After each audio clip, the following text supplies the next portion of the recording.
Mari kita berdiri. Kami mengakui iman kami dengan pengakuan iman Rasuli. Mari kita baca pengakuan iman Rasuli. 1, 2, 3.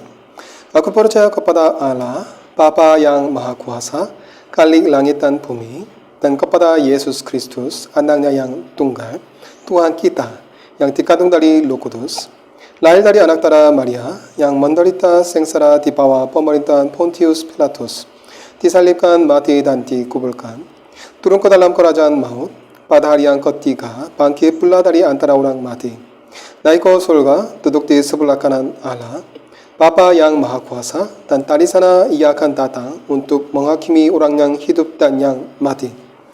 Aku percaya kepada Roh Kudus, Gereja Kudus dan Am, persekutuan orang kudus, pengampunan dosa, kebangkitan tubuh, dan hidupnya kekal.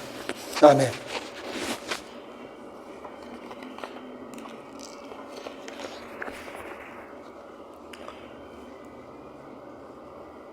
I'd rather have Jesus. I'd rather have Jesus than silver or gold.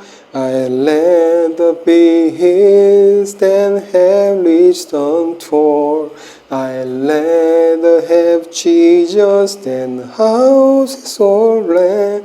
I'd rather be read by His nail-pierced hand than to be the king of a vast domain and be held in sin dressed away. I'd rather have Jesus than anything this world offers today. I'd rather have Jesus than mass of foes. I'd rather be faithful to His dear cause. I'd rather have Jesus than worldwide fame. I'd rather be true to His holy name than to be the king of a vast domain and be held in sin's dressed away. I'd rather have Jesus than anything this world offers today. He's fairer than lilies of lilies bloom. He's sweeter than honey from out the comb. He's all that my hungering spirit need. I'd rather have Jesus and let Him live than to be the king of a vast domain and be held in sin's treacherous way. I'd rather have Jesus than anything this world offers today. Amin. Mari kita berdoa. Saya berdoa dalam bahasa Korea. Mari kita berdoa. 주님 감사합니다. 하나님 오늘 저희가 또 이 자리에 함께 모여서 이 거룩한 주일 함께 예배드리게 하시며 주님 너무나 감사드립니다. 이 자리에 함께 우리 이블라트나 아공 리아나 이브이어나 헬다 빠빠게레사 이브이니커 엘소 이브민 사랑 저까지 우리 페브리카 기억하여 주시옵소서. 주님 붙들어 주시고 성령 충만함 채우시고 늘 함께 해주시고 인도하여 주시길 원합니다.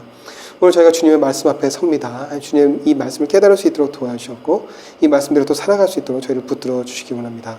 제가 하나님의 말씀을 전할 때 좌로나 우로나 치우치지 않고 담당히 하나님의 말씀 선포할 수 있도록 붙들어 주시고 성령 충만함으로 채워주시길 원합니다.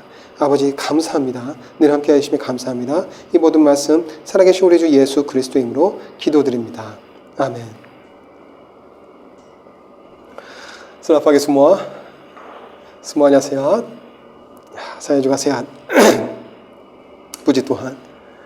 Hari ini kita berkumpul bersama untuk ibadah minggu terakhir pada bulan Mei 2022. Saya bersyukur kepada Tuhan karena kita beribadah bersama lagi. Setiap hari saya berdoa bagi Ibu Ratna Agung Liana Ibu Yona Helda, Papa Geresa, Ibu Nico Elzo, Ibu Min Sarang, saya dan Fabrika. Setiap hari saya berdoa. Dan saya juga berdoa. Ya sekarang kita berkumpul 11 kali untuk beribadah, tetapi saya berdoa agar kita dapat berkumpul setiap minggu untuk ibadah. Amin. Pertama, mari kita membaca firman Tuhan hari ini bersama-sama. Efesus 1 ayat 4 sampai 5. Efesus 1 ayat 4 sampai 5.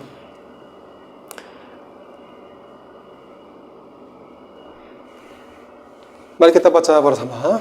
1, 2, 3. Sebab di dalam Dia Allah telah memilih kita sebelum dunia dijadikan, supaya kita kudus dan tak bercacat di hadapannya.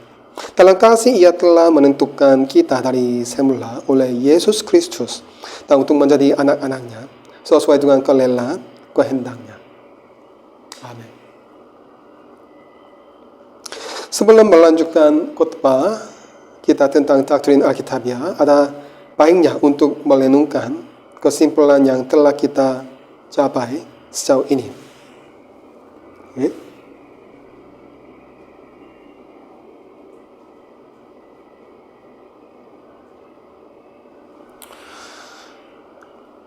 Kita mulai dengan premis umum bahwa baik dunia dan diri kita sendiri adalah objek yang sulit untuk kita pahami. Kita memiliki kesadaran akan Tuhan di dalam diri kita, tetapi itu saja tidak cukup untuk mengenal Tuhan. Kesimpulan kita adalah bahwa jika kita benar-benar ingin mengenal Tuhan, diri kita sendiri, atau dunia, kita harus datang ke Alkitab. Sebuah buku yang memberitahu kita bahwa itu diri adalah firman Tuhan dan bahwa buku itu sempurna karena diilhami oleh Tuhan. Itulah sebabnya kita menyerahkan diri kita kepada Alkitab, menyadari bahwa meskipun ada banyak hal yang tidak kita mengerti, Roh Kudus memberi kita hati untuk menerimanya. Hal pertama yang kita temukan ketika kita menyerahkan diri kita kepada Alkitab adalah bahwa Allah senang menyatakan dirinya kepada kita dalam kasih karunia. Kita telah melihat wahyu ini. Selanjutnya, kita memikirkan tentang penciptaan langit dan bumi yang dilakukan Tuhan dan berbagai kelas makhluk yang diciptakan Tuhan. Tapi kita fokus pada orang dan belajar bahwa Tuhan membuat pria dan wanita sempurna. Allah menjadikan manusia menurut gambar kita, menurut rupa kita. Berdasarkan Kejadian 1 ayat 26. Kita mempertimbangkan apa yang Alkitab katakan tentang gambar Tuhan. Dan sebagai hasilnya kita melihat Adam dan Hawa menikmati kehidupan persekutuan dengan Tuhan dalam keadaan sempurna, tanpa dosa di Firdaus. Dari fakta ini kita bisa melihat seperti apa manusia saat ini. Saat kita melihat diri kita sendiri, sebagaimana kita mengenal mereka, kita mengajukan pertanyaan penting. Adam dan Hawa dalam kondisi yang begitu sempurna, mengapa kita seperti sekarang ini? Ini mengalah pada pertimbangan doktrin kejatuhan. Kita telah belajar bahwa alasan kita menjadi seperti sekarang ini adalah karena kejatuhan manusia. Ketidaktaatan Adam dan Hawa kepada Tuhan membawa mereka ke kejatuhan. Dalam memeriksa apa yang disebut doktrin dosa asal, kita belajar bahwa sebagai akibat dari kejatuhan Adam dan Hawa, orang-orang menjadi jatuh. Orang-orang telah berdosa di hadapan Tuhan dan kodrat mereka telah tercemar dan terdistorsi dan mereka berada dalam keadaan tidak mampu melakukan apa-apa. Khususnya dalam hal kembali kepada Tuhan dan mengenal Tuhan, manusia tidak dapat berbuat apa-apa. Berdasarkan Roma 5 ayat 12. Ketika Anda melihat manusia hari ini, Anda akan ingat bahwa John Hughes, Puritan menimpulkan situasinya dengan kata, Tuhan pernah hidup di sini. Manusia dibentuk seperti lerun Tuhan dari dirinya yang asli. Untuk mendapatkan makanan, manusia harus berkeringat setelah diusir dari surga, yaitu taman Tuhan. Kita tahu bahwa inilah yang terjadi pada setiap orang sekarang, dan bahwa sebagai akibat dari dosa, sifat setiap orang telah menjadi seperti ini. Tapi untungnya akhirnya adalah secerca harapan. Kita menemukan harapan dalam Kejadian 3, di mana kita menggambarkan kejatuhan dan konsekuensi langsung dan jauhnya. Tuhan telah menjanjikan Adam dan Hawa sebelum mereka diusir dari taman. Pada saat itu, seolah-olah semuanya dalam keadaan yang tidak dapat diubah. Ketika Adam dan Hawa mendengar kata-kata iblis dalam bentuk ular, mereka menjadi hamba iblis sendiri. Dan di bawah kuasa iblis, mereka menjadi makhluk tak berdaya yang tidak bisa melawan. Masa depan manusia tanpa harapan benar-benar hilang. Tetapi bahkan pada saat itu, Tuhan memancarkan sinar terang dalam kegelapan dan kegelapan. Tuhan mengucapkan kutukan pada ular dan berkata bahwa akan ada pertarungan antara ular dan keturunan wanita. Ular akan melemukkan tumit keturunan wanita, tetapi keturunan wanita akan menghancurkan kepala ular. Secerca harapan bersinar di atasnya. Sekarang, mari kita lihat apa sebenarnya arti dari harapan ini. Saat kita melihat secara orang-orang dari keadaan semula yang sempurna ke keadaan berdosa dan bersalah, yang melaluinya mereka mengalami kerusakan dan pencemaran, kita bertanya apakah tidak ada harapan dalam diri manusia? Jawabannya adalah bahwa ada harapan. Dengan kata lain, kita akan memeriksa doktrin Alkitabiah tentang penebusan atau keselamatan. Dalam banyak hal, doktrin ini jelas merupakan tema sentral dari Alkitab. Tapi, semua yang kita lihat sejauh ini juga benar-benar diperlukan. Banyak orang yang memiliki pemahaman yang tidak sempurna tentang doktrin keselamatan dan bahkan jatuh ke dalam kesalahan karena mereka tidak melihat isi penting di balik doktrin keselamatan. Untuk memahami doktrin penebusan yang agung, pertama-tama kita harus memiliki pemahaman yang benar tentang sifat dan karakter Allah dan kondisi orang berdosa. Oleh karena itu, memang benar-benar untuk menghabiskan banyak waktu memeriksa doktrin-doktrin besar yang mengarah pada doktrin penebusan. Sekarang kita harus menghadapi doktrin yang besar dan sentral ini. Doktrin keselamatan begitu komprehensif sehingga harus dipikirkan dalam beberapa bagian. Tapi aku tidak akan melakukan sekarang. Untuk saat ini, saya ingin mengkaji doktrin ini lebih luas. Saya sangat berpendapat bahwa proses ini perlu. Adalah sangat bijaksana dan Alkitabiah untuk mendapatkan gambaran umum sebelum melihat rincian doktrin penebusan. Dengan melakukan itu, Anda akan menemukan bahwa beberapa fakta terungkap dengan sangat jelas dan dalam kemuliaan. Kita perlu menyadari hal-hal ini dan memegangnya dengan jelas. Biarkan saya memberitahu Anda beberapa hal. Pertama, penebusan sepenuhnya adalah pekerjaan Tuhan. Alkitab adalah catatan pekerjaan penebusan Allah. Fakta ini dapat ditemukan dalam Kejadian pasal 3. Pada saat orang tampaknya tidak memiliki harapan, pada saat mereka jatuh ke dalam keadaan yang menyedihkan, Tuhan memberi mereka harapan. Ini adalah Tuhan yang berbicara. Tuhanlah yang memberikan garis besar dari apa yang telah direncanakannya. Ini betapapun sangat ditekankan, tidak dapat dilebih-lebihkan. Bagaimanapun juga, Alkitab adalah penjelasan tentang apa yang telah Allah lakukan untuk penebusan manusia. Alkitab bukanlah deskripsi dari mereka yang mencari Tuhan. Mungkin ajaran sesat yang paling penting yang telah mempengaruhi gereja dan ajarannya selama 100 tahun terakhir adalah klaim bahwa Alkitab adalah pencarian manusia akan Tuhan. Yang disebut pengkritik yang lebih tinggi telah menerapkan teori evolusi ke Alkitab. Terus-menerus berargumen bahwa perjanjian lama tidak lebih dari catatan manusia yang mencari Tuhan. Tapi itu hanya sebaliknya. Alkitab adalah catatan tentang tindakan Tuhan. Apa yang telah Tuhan lakukan. Dan apa yang Tuhan ingin lakukan. Kita dapat mengatakan dengan sangat jelas, kita melihat bahwa Tuhan menciptakan manusia menurut gambar dan rupanya sendiri, menempatkannya di Taman Eden, dan membuat perjanjian dengannya. Perjanjian ini biasanya disebut sebagai perjanjian berdasarkan tindakan, dan itu adalah nama yang sangat tepat.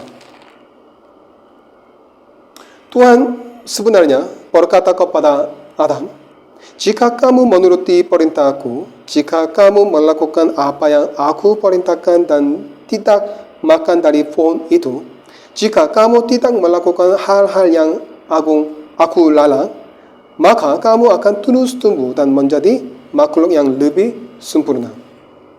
Dengan cara ini, Tuhan membuat janji-janji khusus. Masa depan seseorang bergantung pada tindakannya sendiri. Itu adalah perjanjian berdasarkan tindakan. Tetapi seperti yang Anda ketahui, manusia gagal untuk menepati perjanjian ini dan memberontakkan melawan Tuhan. Akibatnya, manusia telah menjerumuskan dirinya ke dalam apa yang kita gambarkan sebagai ketidakmampuan total. Jadi Tuhan tidak bisa lagi membuat perjanjian berdasarkan tindakan dengan manusia. Karena manusia gagal untuk menepati perjanjian itu, bahkan dalam keadaannya yang sempurna, Tuhan tidak membuat perjanjian lain. Mengingat fakta-fakta yang telah kita lihat, tidak mungkin untuk melakukannya. Tapi untungnya tidak berlaku seperti ini. Doktrin penebusan Alkitabiah adalah penjelasan tentang apa yang Allah lakukan kepada manusia. Dengan kata lain, doktrin penebusan tidak menjawab pertanyaan tentang apa yang dapat dilakukan manusia untuk menyenangkan hati Tuhan. Alkitab tidak mengatakan itu. Ada orang-orang yang tampaknya berpikir bahwa pesan Alkitab adalah untuk memberitahu kita apa yang harus kita lakukan untuk menyenangkan Tuhan yang telah kita sakiti. Ide ini juga sangat salah. Alkitab berbicara tentang apa yang telah Allah lakukan untuk mendamaikan kita dengan dirinya. Saya ingin menyatakan fakta ini dengan sangat kuat. Ini adalah Tuhan yang berangkat untuk menemukan kita. Oleh karena itu, jika kita ingin memahami doktrin penebusan yang Alkitabiah, kita harus segera dan selamanya meninggalkan konsep di atas yang telah menyelinap masuk ke dalam hati dan pikiran orang-orang. Iblis ini adalah musuh Tuhan dan musuh kita, mencoba membuat kita percaya bahwa Tuhan melawan kita. Tetapi pesan dari Alkitab adalah karena begitu besar kasih Allah akan dunia ini, sehingga ia telah mengaruniakan anaknya yang tunggal. Yohanes 3 ayat 16. Haruskah kita menggunakan ekspresi yang lebih ekstrim? Tidak ada catatan dalam Alkitab bahwa Tuhan Yesus Kristus membutuhkan atau melakukan sesuatu untuk menyenangkan hati Tuhan bagi kita. Masih ada orang yang memegang pandangan ini. Mereka mengatakan bahwa Tuhan itu adil dan sempurna. Itulah sebabnya orang-orang ini menggambarkan Tuhan Yesus Kristus sebagai Dia yang memohon atas nama kita agar Tuhan mengampuni kita. Anda dapat menemukan ide ini dalam beberapa himna. Tapi itu sama sekali tidak sesuai dengan ajaran Alkitab. Ajaran Alkitab dapat diringkas dalam apa yang dikatakan Paulus dalam 2 Korintus 5 ayat 19. Sebab Allah mendamaikan dunia dengan dirinya oleh Kristus dengan tidak memperhitungkan pelanggaran mereka. Ia telah mempercayakan berita pendamaian itu kepada kami. Alkitab tidak mengklaim bahwa Kristus harus memohon kepada Allah untuk mengubah pikirannya. Tuhanlah yang mengutus Kristus. Tuhan sendirilah yang mengambil inisiatif. Oleh karena itu, proposisi pertama bahwa penebusan dan keselamatan sepenuhnya adalah pekerjaan Tuhan. Dan bahwa Alkitab tidak lain adalah catatan tentang apa yang telah dia lakukan, sedang dia lakukan, dan akan Tuhan lakukan di masa depan. Proposisi pertama ini tidak peduli seberapa sering atau tegas ditekankan, tidak pernah berjalan terlalu jauh. Prinsip kedua adalah bahwa keselamatan sepenuhnya oleh kasih karunia. Keselamatan dicapai terlepas dari pemberontakan dan kesombongan manusia, kebodohan dan dosa. Pembacaan kembali kisah dalam Kejadian 3 akan mengungkapkan fakta ini. Setelah melakukan tindakan ketidaktaatan dan pemberontakan yang bodoh, Adam dan Hawa menyembunyikan diri dalam ketakutan ketika mereka mendengar suara Tuhan. Setelah narulia, dia lari dari Tuhan.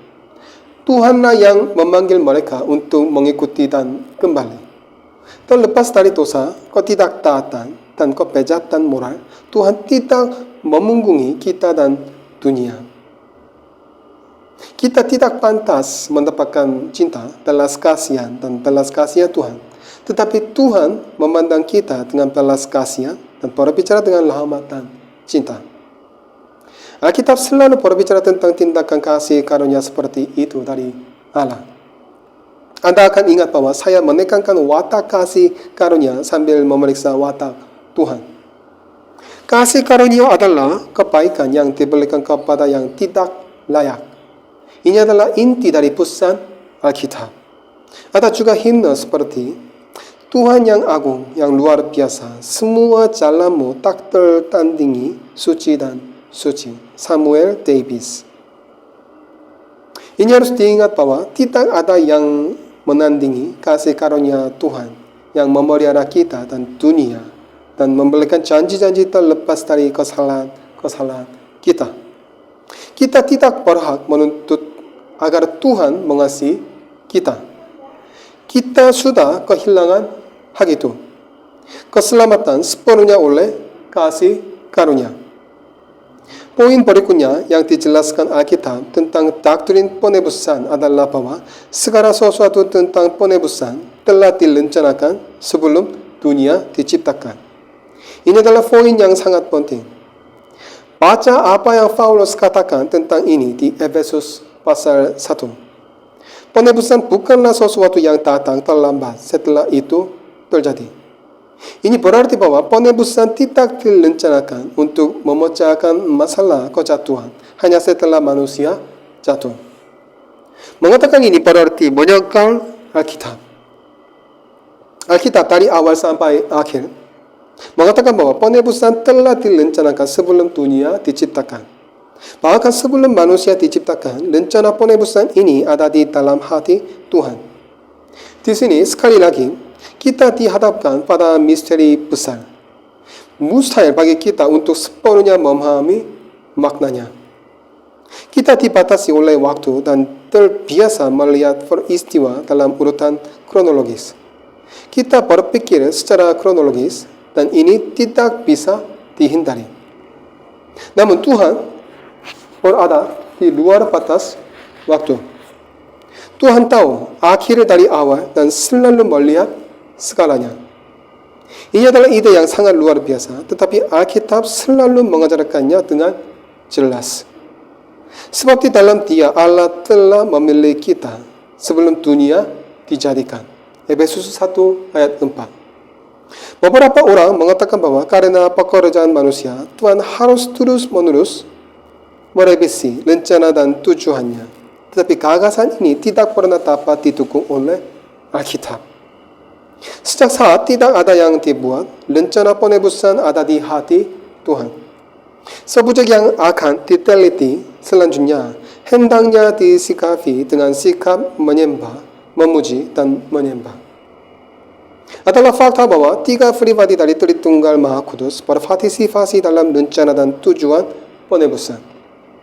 Tidak ada keraguan bahwa Alkitab mengajarkan bahwa Trinitas Bapa, Anak, dan Roh Kudus berkonsultasi tentang manusia sebelum penciptaan dunia. Tampaknya hampir pasti bahwa dalam kesepakatan abadi ini, ketiga pribadi berbagi peran mereka dalam pekerjaan penebusan. Jadi kita bisa menggambarkan Bapa sebagai pendiri, Putra sebagai pelaku, dan Roh Kudus sebagai pribadi yang menerapkan dari apa yang telah dicapai Putra. Secara khusus sangat jelas bahwa ada kesepakatan atau perjanjian antara Allah Bapa yang kekal dan Allah Putra kekal. Menurut Alkitab, jelas bahwa anak ditabiskan sebagai pewaris segala sesuatu. Ibrani 1 ayat 2. Ini berarti bahwa segala sesuatu di dunia ini diberikan kepada anak, yaitu segala sesuatu dipindahkan kepada anak.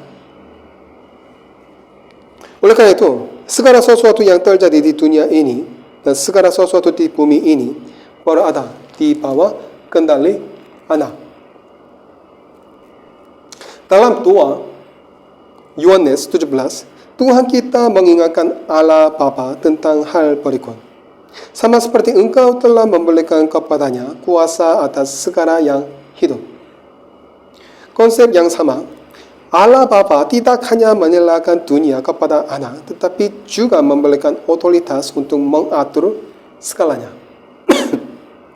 Mazmur 8 tidak hanya berbicara tentang manusia, tetapi juga membuat pernyataan yang sangat khusus tentang anak Allah. Apakah manusia sehingga engkau mengingatnya? Apakah anak manusia sehingga engkau mengindahkannya?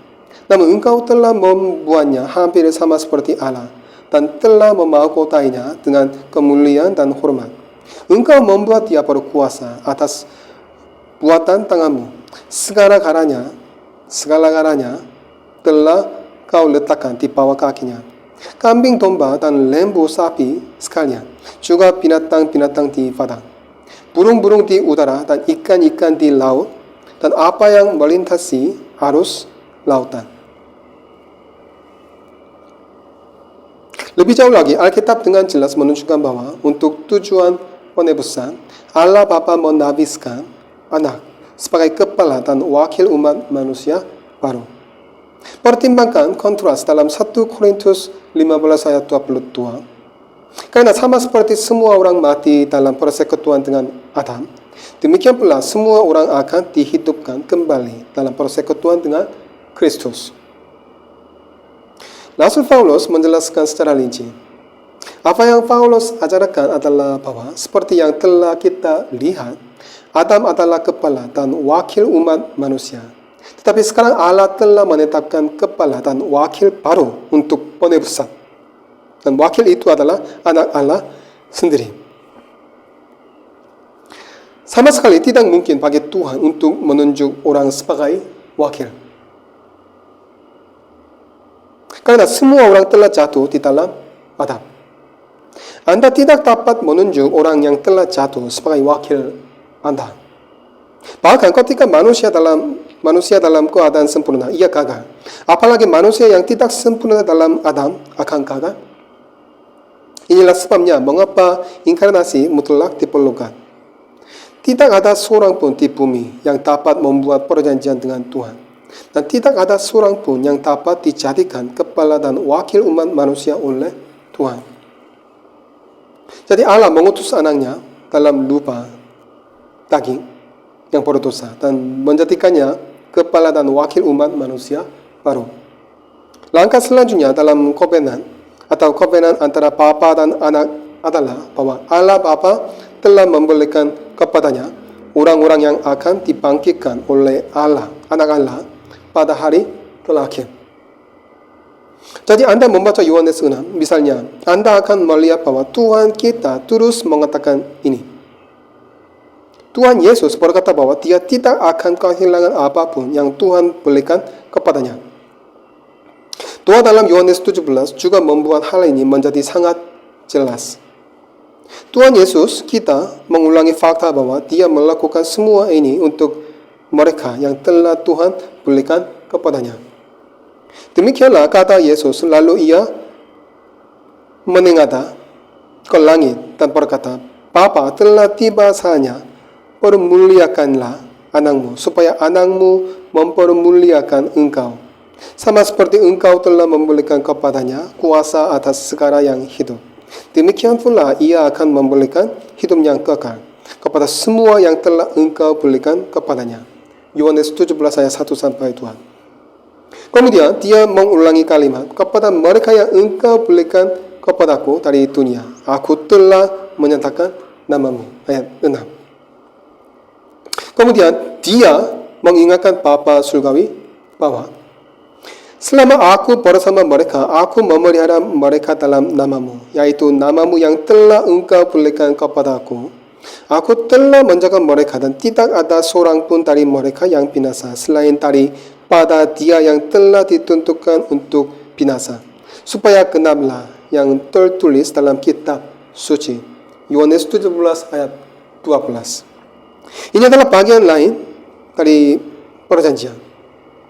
Fakta ini juga disebutkan dalam kata-kata dalam Ibrani 2 ayat 13. Sesungguhnya inilah aku dan anak-anak yang telah diberikan Allah kepadaku. Jelas bahwa ada perjanjian tentang mereka yang diberikan kepada Tuhan Yesus. Yesus adalah kepala dari orang-orang ini, umat manusia yang baru ditebus. Lebih jauh lagi, Tuhan tidak hanya memberi Tuhan Yesus kita suatu umat, tetapi juga tugas khusus yang harus dilakukan bagi mereka. Sekali lagi, fakta ini dinyatakan dalam Yohanes 17. Aku telah mempermuliakan engkau di bumi dengan jalan menyelesaikan pekerjaan yang engkau berikan kepadaku untuk melakukannya. Yohanes 17 ayat 4. Bapa memberi anak pekerjaan khusus untuk dilakukan dalam kekekalan, dan dia mengutus anak untuk melakukannya. Karena begitu besar kasih Allah akan dunia ini, sehingga ia telah mengaruniakan anaknya yang tunggal. Yohanes 3 ayat 16. Tetapi setelah genap waktunya, maka Allah mengutus anaknya yang lahir dari seorang perempuan dan takluk kepada hukum Taurat. Galatia 4 ayat 4. Ada beberapa bagian lain yang serupa. Apa yang benar-benar menakjubkan adalah bahwa Bapa bahkan mempersiapkan tubuh untuk putra. Mazmur 40 menjelaskan fakta ini, dan Ibrani 10 ayat 5 mengutipnya. Engkau telah mempersiapkan tubuh bagi saya. Ini adalah ajaran yang sangat penting.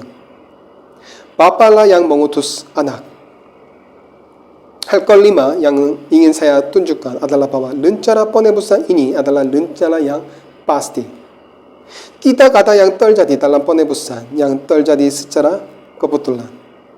Rencana penebusan adalah rencana yang sempurna dan telah direncanakan dengan sempurna bahkan sebelum dunia diciptakan. Tuhan dengan hati-hati merencanakan penebusan dalam kekekalan dan melaksanakan rencana itu di dunia ini dalam waktunya. Ketika kita membaca Alkitab, kita tidak menghargai unsur waktu ini dengan cara yang istimewa. Segala sesuatu yang terjadi sampai saat ini terjadi sesuai dengan rencana dan program Tuhan. Ada beberapa contoh yang sangat mengejutkan tentang hal ini. Sangat menarik dan menginspirasi untuk melihat dan menganalisis contoh-contoh ini secara rinci.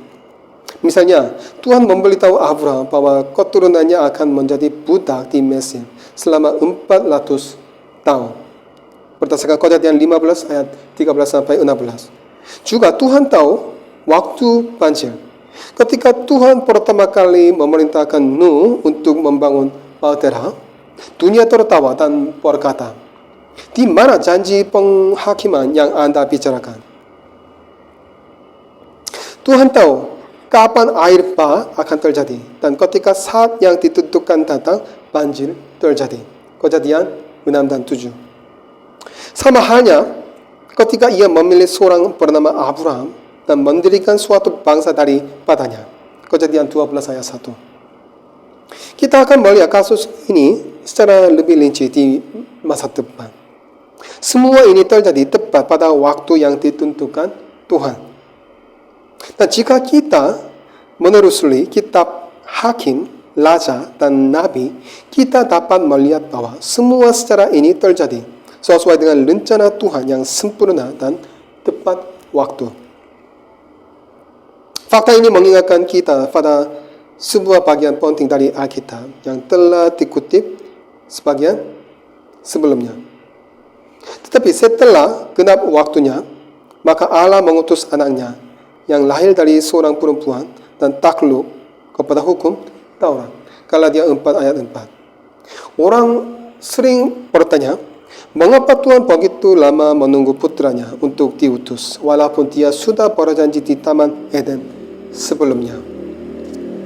Ini adalah pertanyaan yang tidak ada gunanya. Tuhan punya rencana besar untuk semua ini. Sangat mudah untuk memberikan alasan mengapa Tuhan tidak mengutus anaknya sampai waktunya tepat. Saya pikir Tuhan melakukan ini di tempat pertama untuk menunjukkan kepada orang-orang yang tidak berdayakan mereka. Alasan untuk hukum harus diberikan adalah untuk menunjukkan bahwa orang tidak bisa menjaganya. Kesempatan harus diberikan untuk mencoba semua yang bisa dilakukan oleh filsafat Yunani. Kesempatan juga diberikan kepada hukum Romawi, keadilan dan ide-ide politik. Sebelum Tuhan mengutus putranya, orang-orang telah mencoba segala cara yang mungkin mereka dapat lakukan untuk menyelamatkan diri mereka sendiri dan dunia. Dan mereka akhirnya gagal. Semuanya gagal. Tuhan tahu dari awal bahwa itu akan menjadi seperti itu. Tuhan berkata kepada kita, siapa yang percaya tidak akan gelisah. Berdasarkan Yesaya 28 ayat 16. Betapa tidak tergesa-gesanya Tuhan sendiri ketika melihat akhir dari awal. Oleh karena itu, saya tekankan bahwa rencana Tuhan adalah rencana yang lengkap dan jelas. Rencana yang lengkap dan menyeluruh. Rasul Paulus berkata dalam Roma 11 tanpa ragu-ragu, sebagian dari Israel telah menjadi tegar sampai jumlah yang penuh dari bangsa-bangsa lain telah masuk. Dengan jalan demikian, seluruh Israel akan diselamatkan. Ayat 25 sampai 26. Tuhan mengetahui semua ini sejak Dia menciptakan dunia. Rencana Allah mencakup segalanya, dan Allah memberikan kepada hamba-hambanya wahyu tentang rencananya dan meminta mereka untuk mencatatnya. Kita bisa membaca catatannya. Tuhan tahu berapa banyak orang bukan Yahudi yang penuh dan berapa banyak orang Israel. Ia juga mengetahui jumlah manusia baru di dalam Kristus Yesus. Rencana penebusan adalah rencana yang lengkap dan jelas sampai ke detail terkecil. Prinsip keenam yang ingin saya tekankan tentang penebusan adalah kepastian mutlak bahwa rencana penebusan ini akan digenapi. Ini adalah salah satu subjek yang paling mulia dan memperdayakan yang dapat kita lihat bersama. Saya bersyukur kepada Tuhan bahwa dari Kejadian 3, fakta ini sangat jelas. Dengan menyatakan kutukan pada ular dan mengatakan bahwa akan ada perang antara ular dan keturunan wanita, Tuhan menjelaskan bahwa musuh yang telah menghancurkan manusia sempurna akan menjadi tidak berarti, memalukan dan bejat, akan dikalahkan sepenuhnya. Alkitab terus mengingatkan kita akan kepastian pemenuhan penebusan. Buku terakhir dari Alkitab menggambarkan penggenapan penebusan, di mana iblis sendiri dilemparkan ke dalam lautan api dan binasa selamanya. Tidak peduli bagaimana keadaannya, tidak peduli bagaimana kebalikannya dari waktu ke waktu, rencana Tuhan itu pasti. Rencana Tuhan itu pasti. Tidak ada yang dapat menggagalkan rencana Tuhan dan mencegah pemenuhannya sampai ke detail terkecil. Ini adalah tema utama dari Alkitab. Kita telah diberi gambaran tentang akhir dan juga awalnya. Semuanya ada di dalam Alkitab.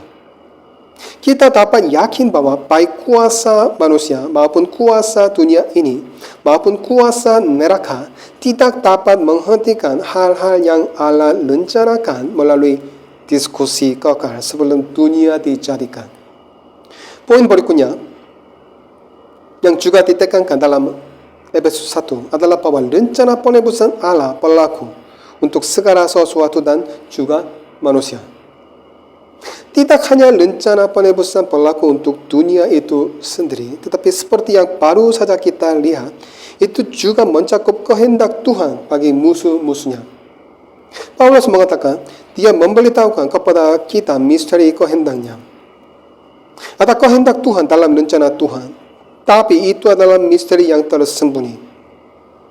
Kita tidak akan mengetahuinya jika Tuhan tidak berkenan untuk menyatakan kehendaknya kepada kita dalam kasih karunia-Nya. Sebab Ia telah menyatakan rahasia kehendaknya kepada kita sesuai dengan rencana kerelaan-Nya, yaitu rencana kerelaan yang tadi semula telah ditetapkannya di dalam Kristus. Penebusan adalah sepenuhnya oleh kasih karunia dan sepenuhnya oleh kasih Allah. Mengapa? Karena rencana kerelaan yang tadi semula telah ditetapkannya. Hal ini juga disebutkan dalam ayat berikutnya, Efesus 1 ayat 10.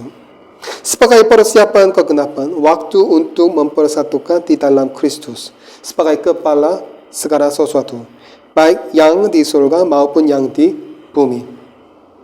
Ini adalah rencananya. Mengkhawatirkan bahwa banyak orang sering cenderung memikirkan keselamatan hanya untuk diri mereka sendiri atau untuk beberapa individu.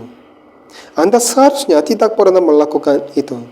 Rencana besar Allah meliputi langit dan bumi. Segala sesuatu di dunia ini termasuk dalam rencana Tuhan. Bahkan menentukan keadaan akhir dan nasib setan, kejahatan, dan segala sesuatu yang termasuk alam kejahatan ada dalam rencana Tuhan. Setan akhirnya akan dihancurkan dan akan datang, tetapi sesuai dengan janjinya, kita menantikan langit yang baru dan bumi yang baru, di mana terdapat kebenaran. 2 Petrus 3 ayat 13. Hasil karya penebusan anak Allah sangat besar seperti ini. Fakta ini mengarah ke poin 8. Rencana penebusan yang besar ini selalu berpusat pada Tuhan Yesus Kristus.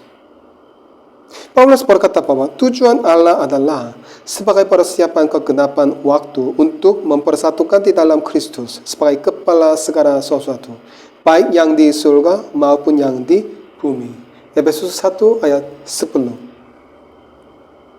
Paulus mengulangi kata-kata di dalam Kristus.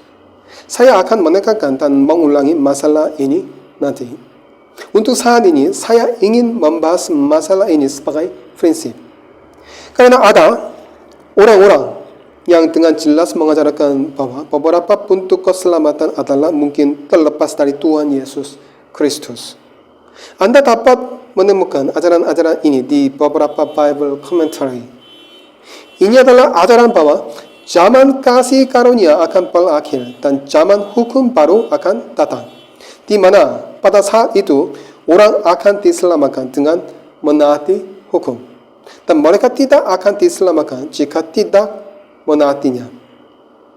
Saya tidak ragu untuk mengatakan bahwa ajaran ini adalah konsep yang sepenuhnya salah dan bertentangan dengan Alkitab. Tidak ada satu pun dalam Alkitab yang menyebutkan keselamatan kecuali melalui Tuhan Yesus Kristus. Hanya ada satu Injil, hanya ada satu jalan keselamatan. Orang-orang kudus perjanjian lama seperti Anda dan saya diselamatkan di dalam Kristus. Semua yang akan dilahirkan harus diselamatkan di dalam Kristus.